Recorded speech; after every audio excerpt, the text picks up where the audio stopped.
तो नमस्कार जयराम जी के मेरे महारथियों, दिल खोल करके स्वागत है आप सभी का आज की इस धमाकेदार क्लास में। तो चलिए अपने अस्त्र शस्त्र निकालिए और शुरू कर दो गणित के साथ महाभारत। तो मेरे प्यारे साथियों, लास्ट क्लास में हमने वृत्तों से संबंधित क्षेत्रफल का सिर्फ इंट्रोडक्शन ही देखा था। एक तरीके से कौन से फॉर्मूले यूज़ होने वाले वो सारी चीज़ें देखी थी। तो ये हमारी एक्सरसाइज सबसे पहली है, ठीक है भाई। तो इसमें जो फॉर्मूले यूज़ होंगे वो मैं आप लोगों को लास्ट क्लास में करा चुका हूँ। अगर लास्ट क्लास नहीं लिए तो भाई सबसे पहले जा करके उस क्लास को ले लो, तब ही इस क्लास में दिखना पड़ना, मुझे दिख मत जाना, फिर कहोगे समझ में नहीं आ रहा कि भाई कहाँ से क्या करा रहे हो क्या नहीं करा रहे हो। तो जो फॉर्मूले यूज़ होंगे वो सारी चीज़ें मैं लास्ट क्लास में करा चुका हूँ। अब हम उन फॉर्मूलों पे बेसिस क्वेश्चंस देखने वाले हैं। तो मेरे प्यारे साथियों, सबसे पहला क्वेश्चन जैसा कि तुम लोग देख पा रहे होगे कुछ इस तरीके से है आप लोगों के सामने। क्या कह रहा है कि एक अर्धवृत्ताकार चांदे का परिमाप, अर्धवृत्ताकार चांदे का परिमाप कितना है कि 32.4 सेंटीमीटर है। ठीक है भाई, एक अर्धवृत्ताकार चांदा है। अरे चांदा नहीं देखा यार, बचपन से देखते आ रहे हो, वो जो चांदा कौड़ बनाते थे वही अर्धवृत्ताकार ही तो होता है वो, है ना, अर्धवृत्ताकार ही तो होता है वो। ठीक है, तो अर्धवृत्ताकार चांदे का परिमाप दे रखा है उसका। अरे भाई तुम भाई नहीं सुधरोगे नहीं भाई, मुझे पता है, ऐसे नहीं मानोगे तुम लोग। देखो मैं बता देता हूँ, इधर सॉल्यूशन देख लो, है ना। देखो भाई सॉल्यूशन मैं इधर लिख देता हूँ, ठीक है, इधर मैं लिख देता हूँ, देखो सॉल्यूशन, ठीक है।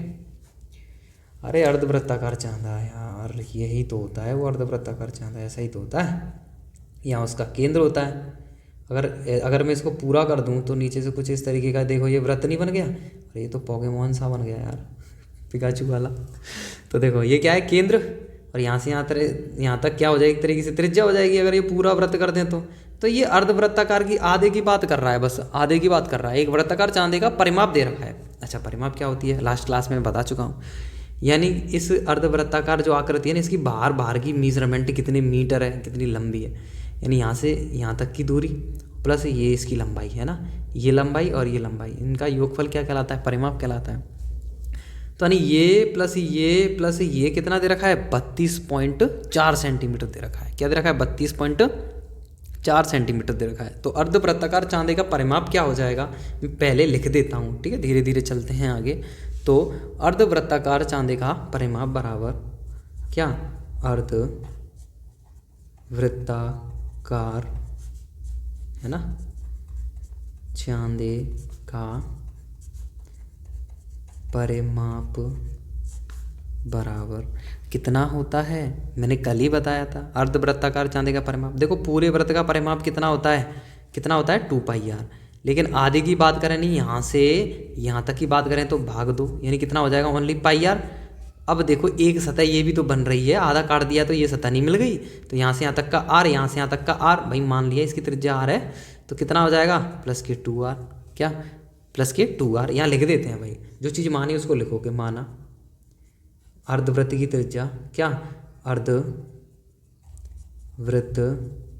की त्रिज्या, अर्धवृत्त की त्रिज्या क्या है कि r है, ये हमने मान ली भाई, अर्धवृत्त की त्रिज्या r है। तब इसका परिमाप क्या हो जाएगा, πr + 2r। समझ में आया कैसे आया, ये कल भी बता चुका हूँ मैं, दोबारा बता दिया, रिवीजन हो गया, आ गया मजा कुछ इस तरीके से। तो ये दे रखा है क्या कि πr + 2r कितना दे रखा है ये कि 32.4 सेंटीमीटर, यही तो दे रखा है।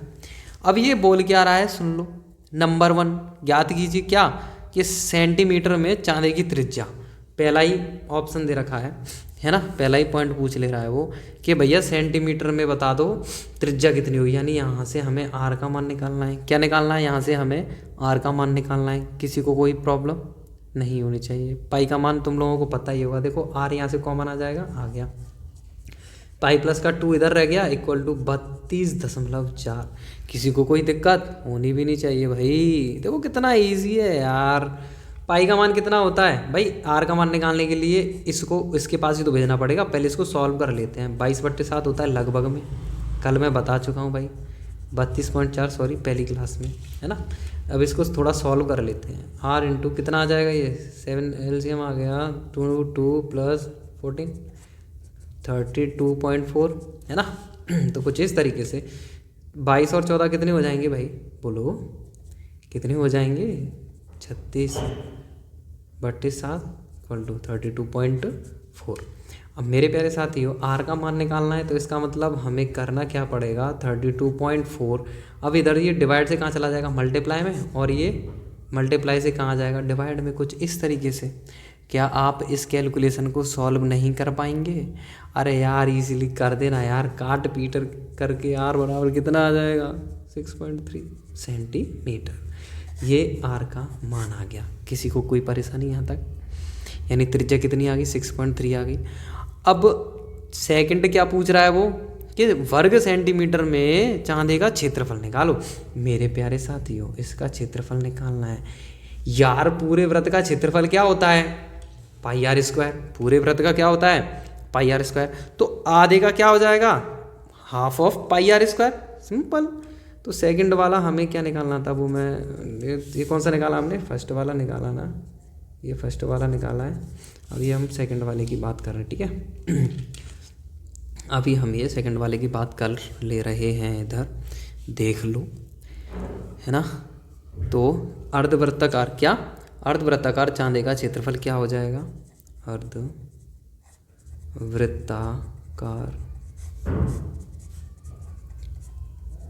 चांदे का क्षेत्रफल क्या हो जाएगा, 1/2 पूरे वृत्त का क्षेत्रफल। भाई आधे का आधा हो जाएगा ना, बस सिंपल।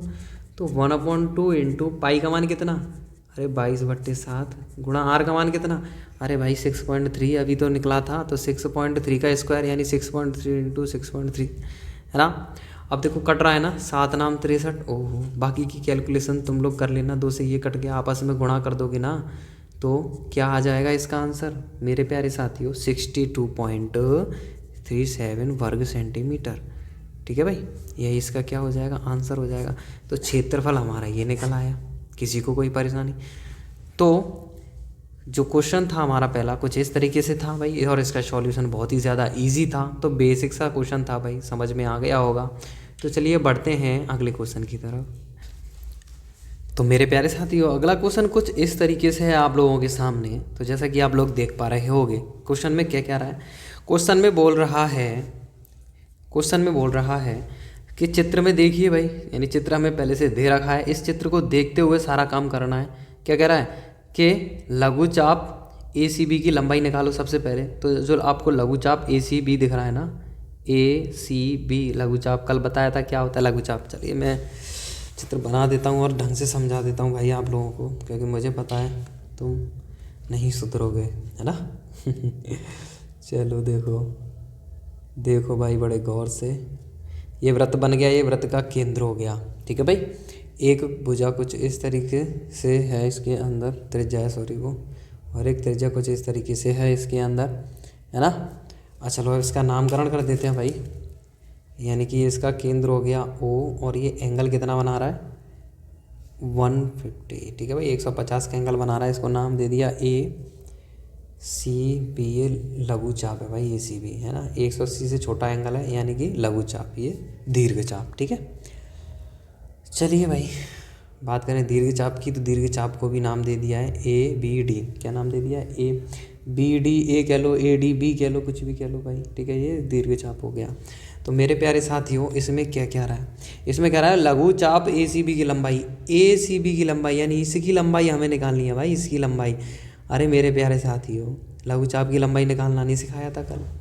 क्या मैंने कल फॉर्मूला नहीं बताया था लघुचाप की लंबाई कैसे निकालते हैं? तो नंबर 1 सबसे पहले हम निकालेंगे लघुचाप की लंबाई। क्या, लघुचाप की क्या की लंबाई। तो लघुचाप की लंबाई का फॉर्मूला क्या होता है तुम लोगों को मैंने बता दिया था। क्या होता है बोलो, पाई आर थीटा अपॉन 360। यही तो होता है यार, सिंपल यार। फॉर्मूले देखो याद करने पड़ेंगे तुम लोगों को, है ना। ये मैंने बताया भी था। तो क्या हो जाएगा देखो, पाई की जगह भाई पाई का मान रखेंगे, आर की जगह आर का मान रखेंगे, थीटा की जगह थीटा का मान रखेंगे। क्या दिक्कत है यार, देखो बड़े ध्यान से। ठीक है भाई,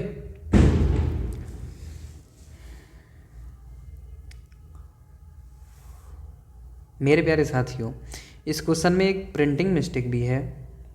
यहाँ हमें आर की जो वैल्यू है वो दे नहीं रखी है, लेकिन इसमें क्वेश्चन में जो आर की वैल्यू होगी वो कितनी होगी, 14 सेंटीमीटर। ठीक है भाई, 14 सेंटीमीटर आर की वैल्यू रहेगी हमारी। तो त्रिज्या है हमारे पास, एंगल भी है हमारे पास। जब त्रिज्या हो यानी रेडियस हो और एंगल हो तो हम सब कुछ निकाल सकते हैं यार, परेशानी वाली क्या बात है। तो पाई का मान कितना, 22/7, ठीक है भाई, गुणा आर का मान कितना है कि 14 सेंटीमीटर, गुणा थीटा कितना है कि 150 है ना, बट्टे बट्टे में कितना है ये 360, जीरो से कट गया ज़ीरो, ठीक है, 7 से कट गया ये 2 बार, ठीक है भाई, 2 से कट गया ये कितना, 2 एकम 2 है ना, 18 दूनी 36 होते हैं वैसे तो अब ये भी कट गया, 2 से 11 बार, 2 से 9 बार, ये भी कट गया, 3 से 3 बार, 3 से 5 बार, तो 11 बन जाए 55 है ना, 55 बट्टे कितना 3 है ना। तो कुछ इस तरीके से 55/3। अब इसका इसमें भाग देते रहो आप लोगों को मिल जाएगा 36.67 सेंटीमीटर, है कि नहीं। चाप की लंबाई कितनी आ गई, 36.67 सेंटीमीटर। ये इसका क्या हो जाएगा आंसर। किसी को कोई परेशानी नहीं होनी चाहिए भाई। अब सेकंड वाले में क्या कह रहा है, सेकंड वाले की भी बात कर लेते हैं भाई। सेकंड वाले में कह रहा है कि छायांकित त्रिज्यखंड का क्षेत्रफल निकालो। मेरे प्यारे साथियों, त्रिज्यखंड क्या होता है, तो ये त्रिज्यखंड ये पूरा ही तो होगा, यही तो है त्रिज्यखंड भाई यार। बस फॉर्मूला याद होना चाहिए, त्रिज्यखंड भी तुम निकाल लोगे। तो बोर्ड एग्जाम में ये पूछे जाने वाले क्वेश्चन हैं, है ना। देखो कितनी ईजी, बस फॉर्मूला याद होना चाहिए, आप लोग ईजिली कर दोगे। 150 हाईलाइट कर दिया भाई। तो छायांकित त्रिज्यखंड का क्षेत्रफल, क्या छायांकित त्रिज्यखंड का क्षेत्रफल, छायांकित त्रिज्यखंड का क्षेत्रफल क्या हो जाएगा मेरे प्यारे साथियों। तो छायांकित त्रिज्यखंड का क्षेत्रफल, मेरे प्यारे साथियों ये बताओ त्रिज्यखंड का क्षेत्रफल का फॉर्मूला क्या बताया था, बोलो क्या था कि πr² थीटा अपॉन 360। भाई यार इनको याद कर लेना, पिछली क्लास को ले लेना, है ना, अगर तुम्हें याद नहीं आ रहा है तो। पाई का मान 22/7 गुणा आर का मान कितना है 14 गुणा थीटा का मान कितना है कि भैया 150 ही है, और बट्टे में कितना है कि 360। देखो कुछ इसी की जैसी कैलकुलेशन नहीं है, बस इसमें एक 14 की कमी है ना, या एक ये एक्स्ट्रा आ गया। इसका मतलब 14 का गुणा इसमें 14 का गुणा कर दें तो हमारा पूरा आंसर आ जाएगा कि नहीं आ जाएगा। यानी इसमें हम 14 का गुणा कर दें तो पूरा आंसर आ जाएगा कि नहीं आ जाएगा। तो कुछ इस तरीके से आप लोगों को क्या कर लेनी है, कैलकुलेशन कर लेनी है, और जो भी काटा पीटी करनी है भाई कर लेना। और आंसर आप लोगों का कितना आ जाएगा, आंसर आ जाएगा 256 है ना 67 वर्ग सेंटीमीटर, क्योंकि एरिया जो होता है वर्ग सेंटीमीटर में होगा, इसलिए आंसर है ना। एरिया में क्या होती है, 2 यूनिट होती है, लंबाई गुणा चौड़ाई, ठीक है भाई। तो उसके अकॉर्डिंग वर्ग सेंटीमीटर, लंबाई की सेंटीमीटर गुणा चौड़ाई की सेंटीमीटर क्या हो जाएगी, वर्ग सेंटीमीटर। तो कुछ इस तरीके से इसका भी आंसर निकल आया भाई। तो मेरे प्यारे साथियों बढ़ते हैं अगले क्वेश्चन की तरफ। तो अगला क्वेश्चन कुछ इस तरीके से आप लोगों के सामने